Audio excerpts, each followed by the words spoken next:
Mostly பார்த்தீங்கன்னா வந்து treatment failure. இப்போ லிம்ஃபோமா சொல்கிறது வந்து நம்ம நெறிக்கட்டிகளில் ஒரு டைப் ஆஃப் கேன்சர், நம்ம இம்யூன் சிஸ்டமில் ஒரு டைப் ஆஃப் கேன்சர்ஸ். லுக்கீமியான்னு சொல்கிறது ஒரு பிளட் கேன்சர்.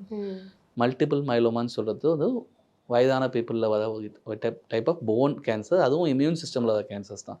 இப்போதைக்கு இந்த 3 டைப் ஆஃப் கேன்சர்ஸில் ஒரு ட்ரீட்மெண்ட் ஃபெயிலியர், அதாவது முதல் லைனில் ஒரு கீமோதெரப்பியோ ஒரு மோஸ்ட்லி கீமோதெரப்பி தான் இருக்கும், இல்லை இம்யூனோதெரப்பியும் கீமோதெரப்பியும் கொடுப்போம். ஸோ இந்த டைப் ஆஃப் தெரப்பி ஃபெயில் ஆகும்போது, இல்லைனா சக்ஸஸாக முடிச்சுட்டு திருப்பி ஒரு ரிலாப்ஸ் ஆகும்போது இந்த ட்ரீட்மெண்ட்ஸ்லாம் அவைலபிள் அவங்களுக்கு கொடுக்க முடியும். ஸோ அது வந்து பார்த்திங்கன்னா அவங்களோட அவுட்கம்ஸ் வந்து முன்னாடி பார்த்திங்கன்னா ரொம்ப ஒன்ஸ் நோய் திரும்பி வந்துட்டாலோ ஃபெயிலியர் இருந்தாலோ அவங்களோட குணம் பண்ணக்கூடிய திறமைகள் பார்த்திங்கன்னா அளவு பார்த்திங்கன்னா 10% கம்மியாக தான் இருக்கும்.